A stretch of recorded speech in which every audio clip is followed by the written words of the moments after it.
Story 1. I've worked at Thunder Valley Amusement Park for 4 summers now. Started when I was 16, and now I'm in college but still come back every summer because the pay is decent and I actually enjoy it. Most days, anyway. I work as a ride operator on the Cyclone, which is our biggest roller coaster. It's got a 100-foot drop, 3 loops, and hits speeds up to 60 miles per hour. It's intense, and safety is absolutely critical. We have a whole checklist we go through before every single ride. Check each restraint, make sure the lap bars are locked, verify everyone's secure. No exceptions, ever. That Saturday was busier than usual. Summer vacation had just started, so families were flooding in. The line for the Cyclone was wrapped around the queue area, easily an hour wait. We were running trains as efficiently as possible, trying to keep things moving. Around 2 in the afternoon, I was doing my safety check on a full train. I went down the line, checking each row, pushing down on lap bars, making sure everyone was secure. Front row, good. Second row, good. Third row, good. Then I got to the 4th row. Her lap bar was up, completely up. She was sitting there with her arms crossed, staring straight ahead.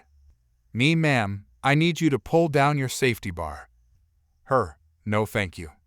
Me, it's not optional, ma'am. You have to secure your lap bar before we can start the ride. Her, I don't need it. Me, everyone needs it. It's a safety requirement.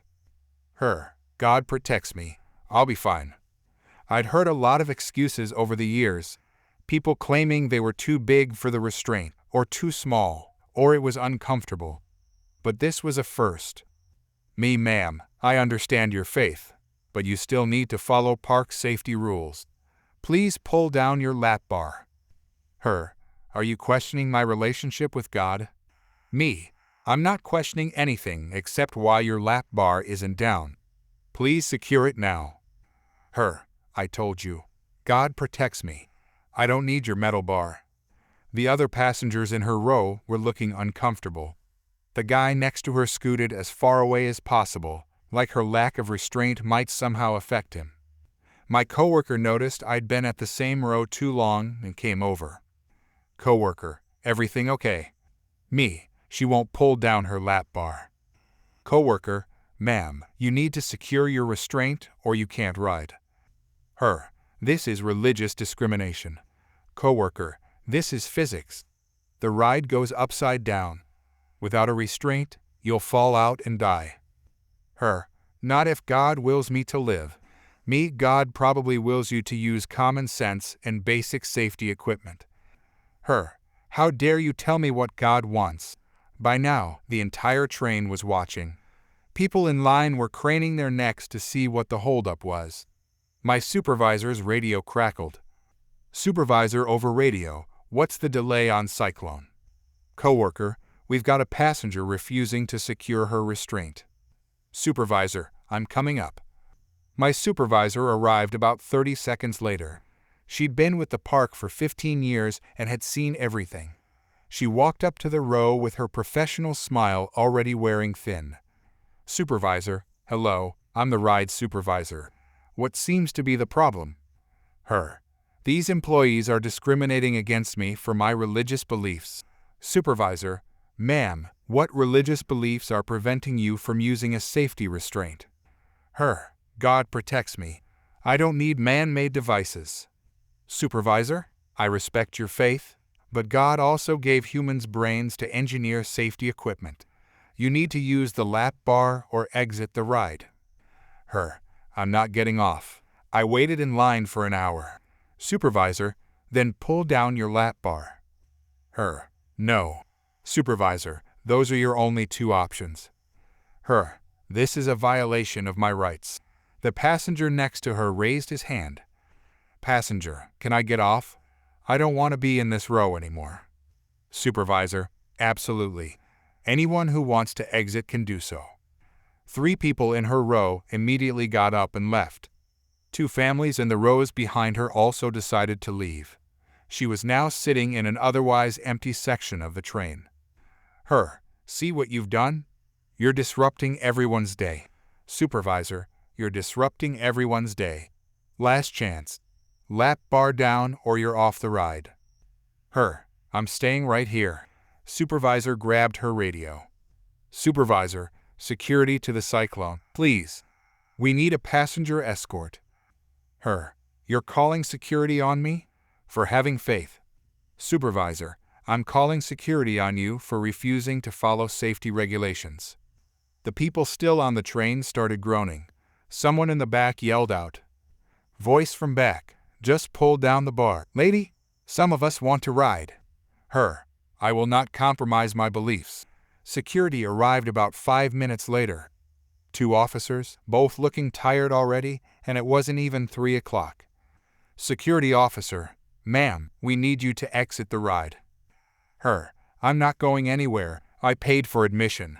Security officer, and the park has safety requirements. You can comply or be removed from the park entirely. Her. You can't kick me out. Security officer, we absolutely can. Let's go. Her. This is assault. Security officer, nobody's touching you.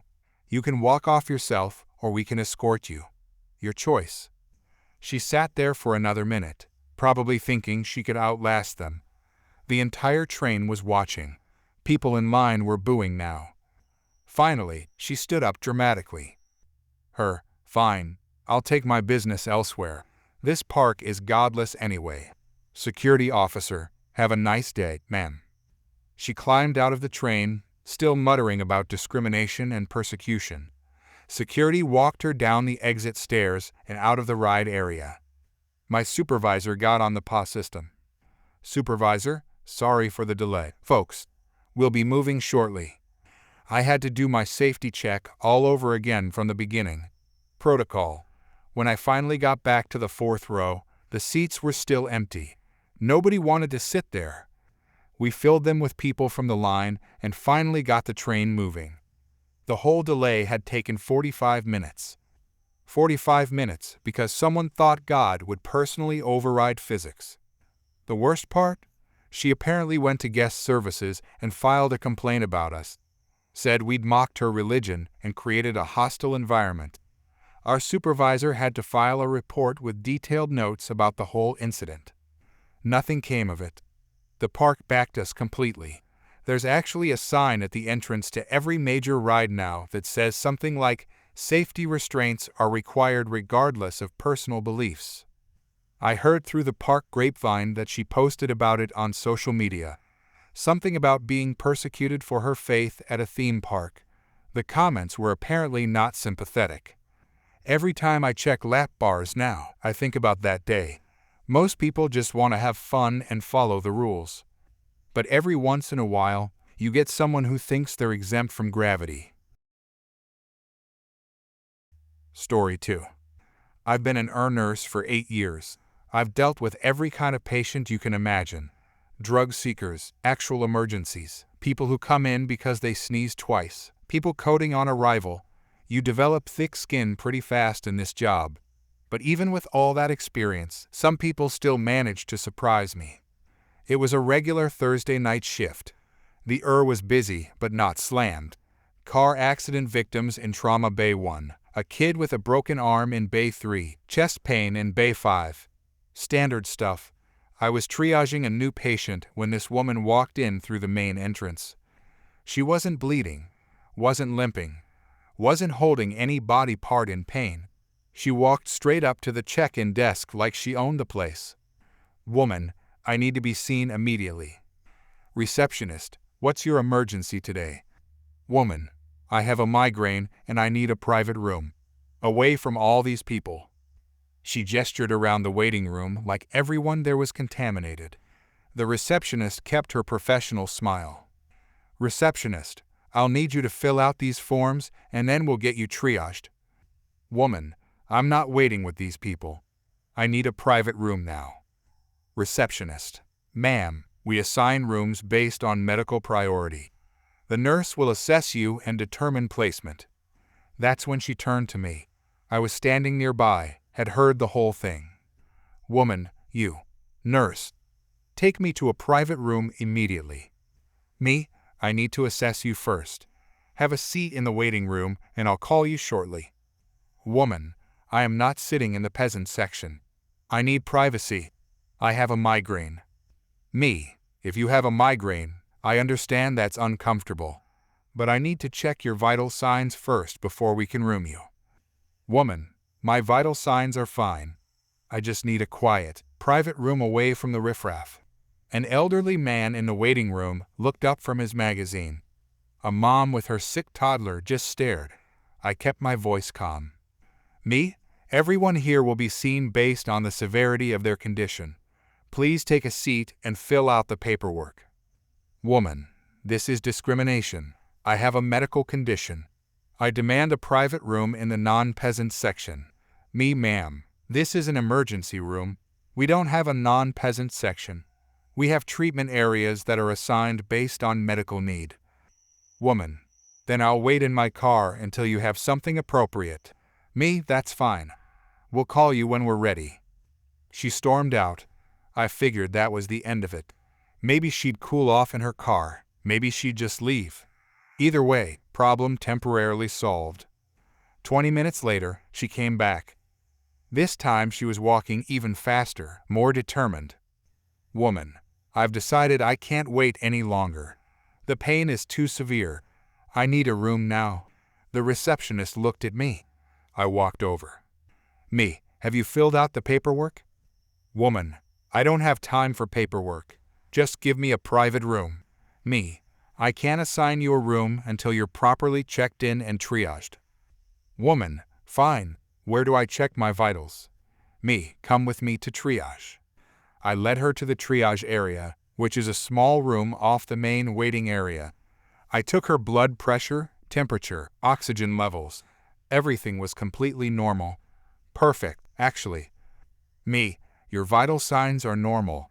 On a scale of 1 to 10, how would you rate your pain? Woman, 15. Me, the scale only goes to 10. Woman, then it's beyond your scale. It's the worst pain imaginable. She was scrolling on her phone while saying this. If you have the worst pain imaginable, you're usually not casually checking social media. But whatever. Me, I'm going to mark you down as a lower priority based on your presentation and vital signs. You can wait in the waiting room and we'll call you when a room is available. Woman, lower priority. I have a migraine.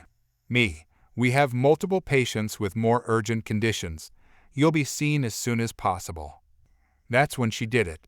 Her eyes rolled back. She made this theatrical gasping sound, and she slumped in the chair. Fake fainting. I've seen it before. Real fainting looks different, and her vital signs 2 minutes ago were perfect. Me, ma'am, I know you're conscious. Please sit up. Nothing. She committed to the act. I called for another nurse just to have a witness. Second nurse, what happened? Me. She's faking unconsciousness because I told her she'd have to wait.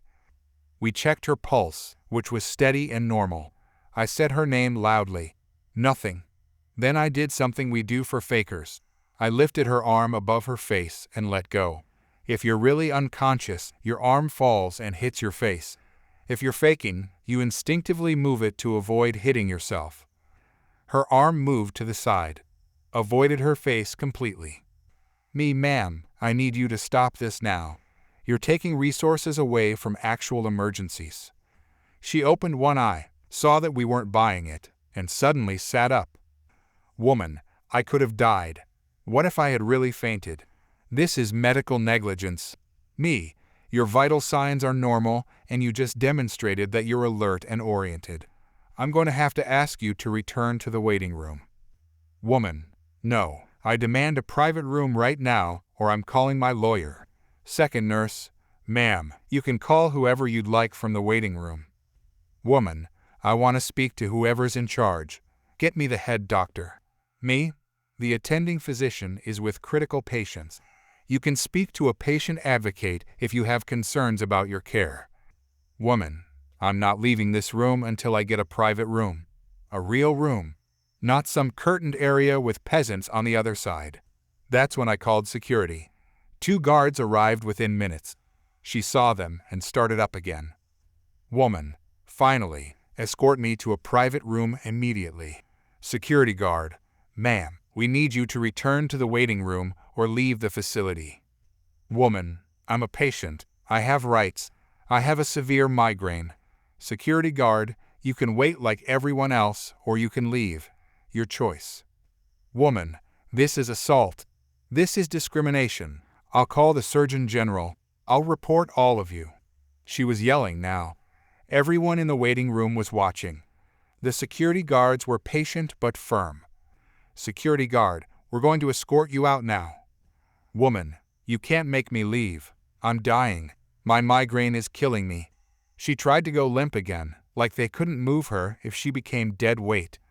The security guards had definitely dealt with this before. They got a wheelchair. Security guard, you can walk or we can wheel you. Either way, you're leaving the triage area. She chose to walk, but kept yelling the entire way back to the waiting room. Woman, I'm calling the Surgeon General. I'm calling the medical board. You'll all lose your licenses. I need a private room. They got her back to the waiting room. She grabbed her purse and stormed toward the exit, still screaming. Woman, this hospital is a disgrace. You treat patients like peasants. I'll call the Surgeon General. She slammed through the automatic doors, which kind of ruined her dramatic exit since they opened slowly and automatically. The second she was gone, the elderly man with the magazine spoke up. Elderly man, does she think the Surgeon General handles individual hospital complaints? Everyone in the waiting room started laughing. Even the receptionist cracked a smile. The woman never came back. No calls from the Surgeon General either. Just another Thursday night in the ER. Story 3. I started my new job at a medical billing company about 6 months ago. The office is in one of those standard business parks with a shared parking lot between 4 different buildings. Parking isn't assigned, just first come first serve, which works fine for most people. Most people?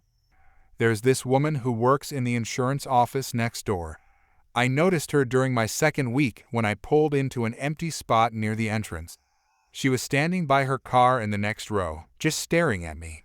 When I got out, she walked over holding a container of salt. Her, you're in my spot. Me, oh, I didn't realize spots were assigned here. Is there a chart or something I missed? Her, they're not assigned by management, but this is my spiritually designated space. I've claimed it through ritual. Me, I'm sorry. What? Her, I perform cleansing rituals here every morning. This spot carries my energy signature now. You're disrupting the balance. I honestly thought she was joking at first, but she wasn't smiling. She just stood there, holding her salt container, completely serious. Me, look, I'm just parking for work. If it's really important to you, I can move tomorrow. Her, tomorrow's damage is already done. You've introduced chaotic energy into my sacred space. She walked away before I could respond, but not before sprinkling a line of salt in front of my car. I mentioned it to my coworker when I got inside, and she rolled her eyes. Coworker, oh, you met the parking lot priestess. Yeah, she does that to everyone. Just ignore her. I tried to ignore it, but over the next few weeks, I kept seeing her doing these rituals in the parking lot.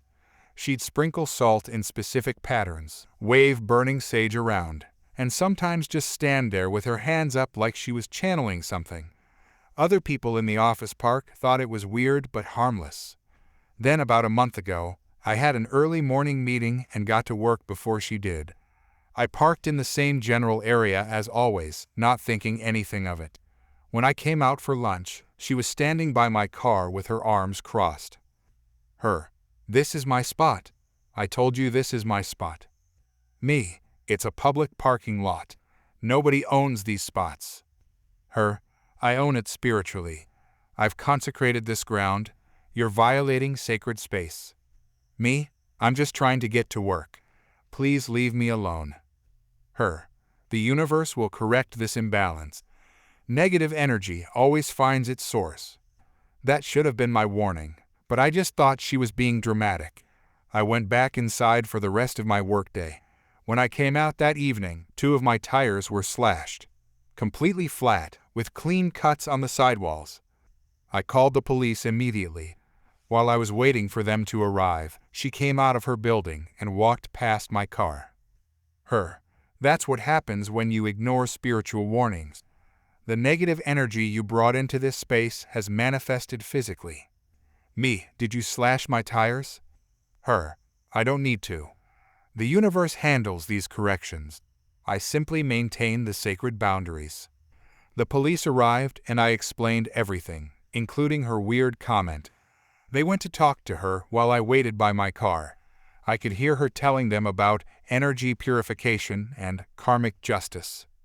Officer, ma'am, did you damage this vehicle? Her.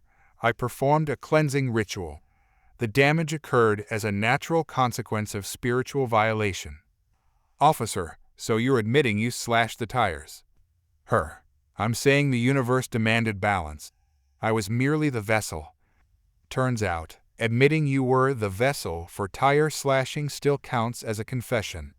The officers asked the building managers to check security footage, which clearly showed her approaching my car with something in her hand during lunch hour. She actually tried to argue that prosecuting her would be religious discrimination. The officers explained that slashing tires isn't protected religious expression. They arrested her right there in the parking lot. My company's building manager banned her from the property entirely, which meant her own employer had to deal with the situation. She got fired 3 days later, and her company apparently had to issue a statement apologizing for her behavior. I had to pay a deductible for the tire replacement, but she was ordered to pay restitution plus criminal fines. She tried to appeal, claiming the court system didn't understand spiritual law. That didn't go well for her. Now someone else from her old office parks in her spot every day. No salt circles, no sage, no slashed tires. Turns out parking spots work just fine without ritualistic protection. Story 4. I opened my bakery about 3 years ago after finally saving enough money to turn my dream into reality. It's a small place, just me and 2 part-time employees, specializing in gluten-free baked goods. I started it because my daughter has celiac disease, and finding good gluten-free treats for her birthday parties was always impossible. I figured other families had the same problem. The bakery's called Free Range Gluten Free. The name is a play on words, referring to how we use free-range eggs and organic ingredients, plus obviously the gluten-free part. Most people get it. Some people think it's clever.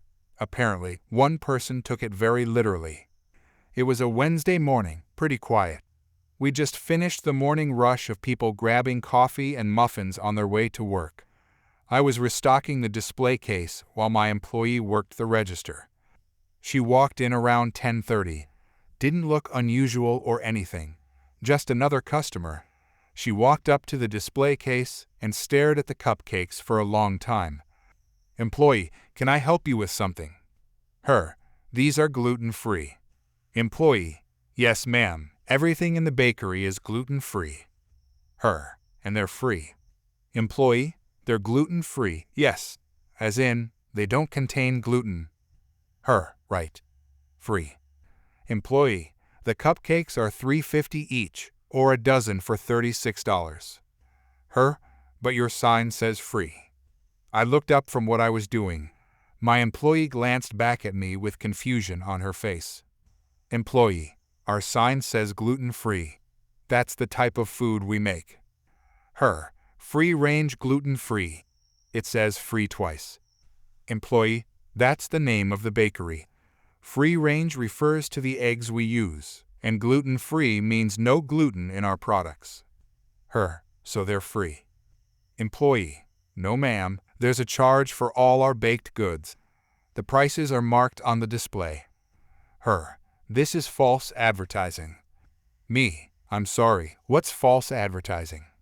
I walked over to the counter. Her, your sign says free, multiple times. Me, the sign says free-range gluten-free. That describes what we sell, not that items are free of charge. Her, that's not what it says. Me, that's exactly what it says. Her, you're trying to trick people. Me, nobody's tricking anyone. Would you like to purchase something? She stared at the display case again, then at me, then back at the case. Her, fine. I'll take a dozen cupcakes. Employee, great, that'll be $36. Her, I'm not paying that. Me, then you're not getting the cupcakes. Her, your sign says they're free. Me, my sign does not say that items are free of charge. Her, I know my rights. You can't advertise something as free and then charge for it. Me, we're not advertising anything as free of charge. Gluten-free is a dietary term. Her, this is fraud. Me, this is a misunderstanding of basic English. That's when she moved. She lunged forward, opened the display case, and grabbed an entire tray of cupcakes. A dozen chocolate ones that I just finished frosting an hour earlier. Me, hey, put those back. Her, they're free. You said so. She clutched the tray to her chest and ran for the door. My employee jumped over the counter and chased after her, but she was already outside. I grabbed my phone and called 911 while running to the door. Dispatcher, what's your emergency? Me, someone just stole products from my bakery. She's outside right now. I stepped out onto the sidewalk. She was maybe 20 feet away, standing next to a car, shoving cupcakes into her mouth as fast as she could. Her mouth was completely covered in chocolate frosting. She was eating them with both hands, wrapper and all in some cases, just cramming them in. Me, she's trying to eat the evidence. Dispatcher, officers are on the way. Stay on the line. My employee was standing between her and her car, arms out like a basketball player on defense. Employee, ma'am, stop eating those. Her, they're free, muffled by cupcake.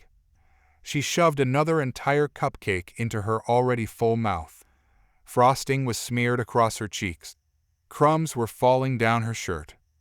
A police car pulled up less than 2 minutes later. We're only a block from the station, which was incredibly lucky timing. The officer got out and immediately assessed the situation. Woman covered in chocolate frosting, holding a bakery tray, shoving cupcakes into her face, while my employee blocked her from leaving. Officer, ma'am, put down the cupcakes. Her, incomprehensible sounds through mouthful of cake. Officer, I can't understand you. Swallow and then talk. She tried to swallow, choked a little, then finally got it down. Her, these are free. The sign says so. Officer, what sign? Her, free-range gluten-free. It says free. The officer looked at my storefront, read the sign, then looked back at her. Officer, that means the products don't contain gluten. Her, it says free. Officer, ma'am, did you pay for those cupcakes? Her, I don't have to. They're advertised as free. Me, officer, she opened my display case, grabbed a tray of cupcakes, and ran out without paying. They're $36. Officer, ma'am, you need to either pay for those or return what you haven't eaten. She looked down at the tray. She'd eaten 7 of the 12 cupcakes. 5 remained. Her, I can't return them now. I already ate some. Officer, then you need to pay for all 12. Her, I'm not paying for something that's supposed to be free. Officer, you're getting charged with retail theft if you don't pay right now. Her, this is entrapment. Officer, this is you stealing cupcakes. Pay now, or I'm taking you to the station. She finally seemed to realize she wasn't winning this argument. She reached into her purse with frosting-covered hands and pulled out her wallet. Her, fine. How much? Me, $36. She handed me 2 20s, still glaring like I was the one in the wrong. Me, I'll get your change. Her, keep it. She shoved the remaining 5 cupcakes back into the tray and thrust it at me. Her, I hope you're happy. You just lost a customer. Me, I'm devastated. The officer waited until I was back inside before talking to her. Through the window, I watched him write her a citation anyway. Apparently running from a business with unpaid merchandise is still illegal, even if you eventually pay. She drove off with chocolate frosting still smeared all over her face. My employee and I looked at each other. Employee, did that actually just happen? Me, I have no idea. We threw away the remaining cupcakes. Nobody wants to buy something that's been clutched to someone's chest while they fled a crime scene. The story made its way around our neighborhood pretty quickly. Apparently, she tried the same argument at the health food store down the street a week later with their sugar-free section. That didn't go well for her either. I still have the $20 bill she gave me. I stuck it to the wall behind the register with a note that says, "Evidence of the Great Cupcake Heist." People ask about it all the time. It's become my favorite story to tell. Story 5. I bought my first house 6 months ago. Nothing fancy, just a small 2-bedroom place in a quiet suburban neighborhood. The neighbors seemed nice when I met them during the walkthrough. Retired couple on one side, young family on the other. I figured it would be peaceful. I work from home as a software developer, which means weird hours sometimes. I'll code until midnight, sleep in until 9, eat lunch at 3 in the afternoon. My schedule is all over the place, but I try to be a good neighbor. I keep my music low, I don't have loud parties, and I do my chores when it's reasonable.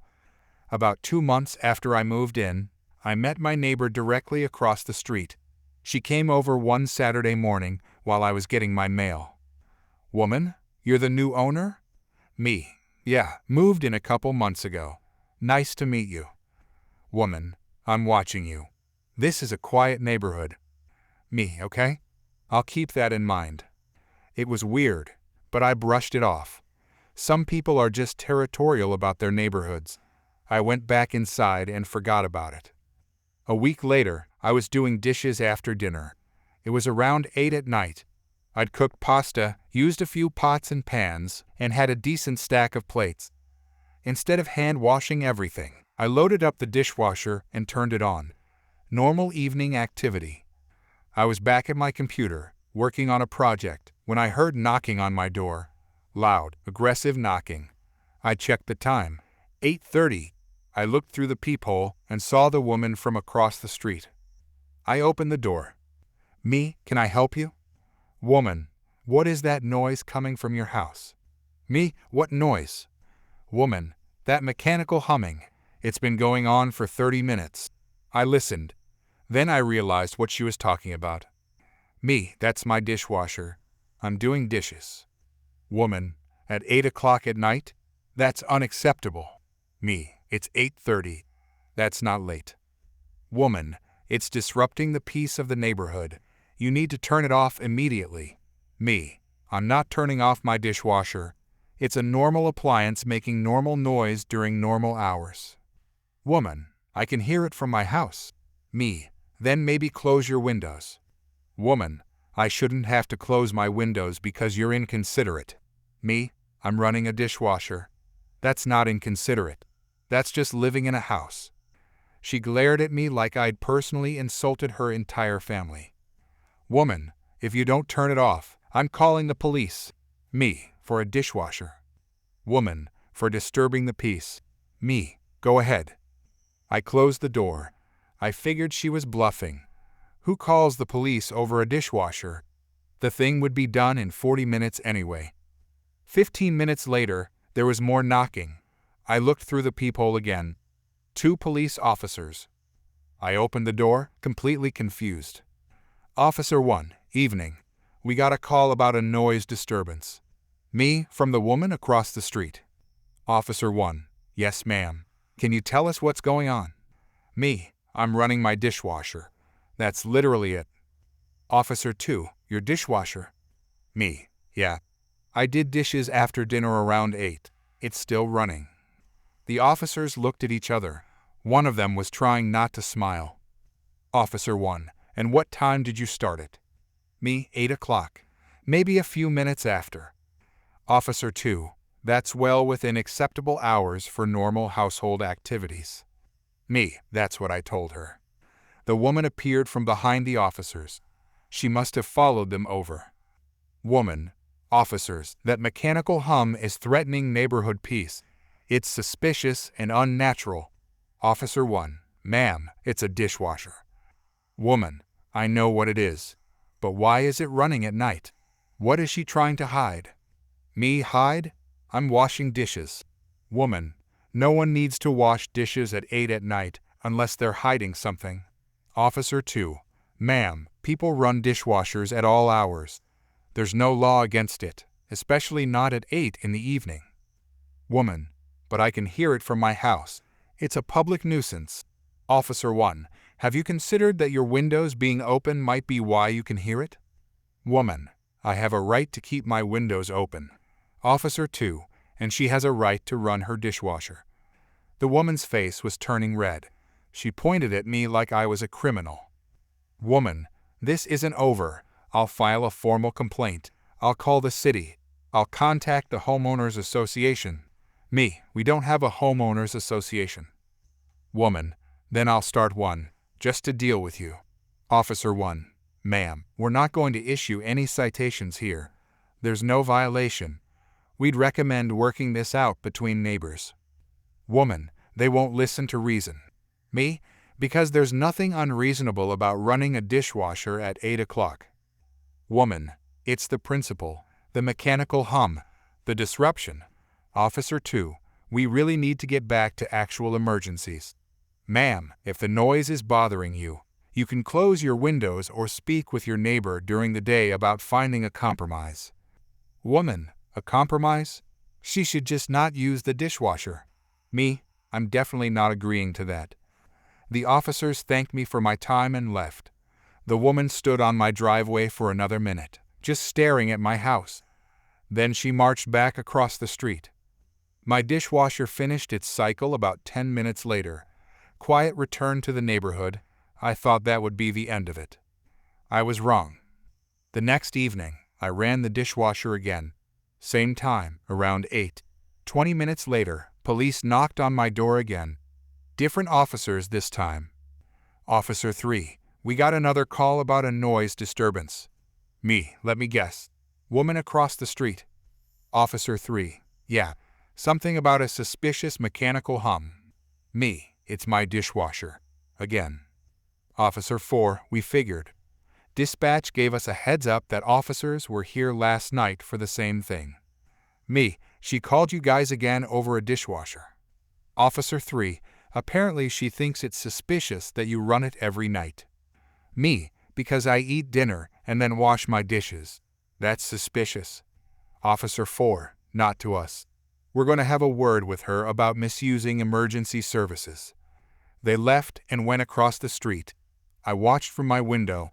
I could see her gesturing wildly, pointing at my house. The officers talked to her for about 5 minutes, and whatever they said, she didn't look happy about it. She hasn't called the police again. But now every time I run my dishwasher, I look out the window and see her curtains move. She's watching, monitoring my appliance usage like it's a threat to national security. The retired couple next door came over last week with cookies. Retired man, we heard about the dishwasher incident. Me, news travels fast. Retired woman, she tried to get us to sign a petition to ban mechanical appliances after 8. We declined. Me, a petition to ban appliances. Retired man, she's been like this for years. She called the city on someone for mowing their lawn at noon once. Said it was too loud during her meditation time. So now I live in a quiet neighborhood where running a dishwasher at 8 makes me public enemy number 1. I still do my dishes every night, still run the dishwasher at the same time, and still watch her curtains twitch with disapproval. Sometimes I run it twice, just for fun.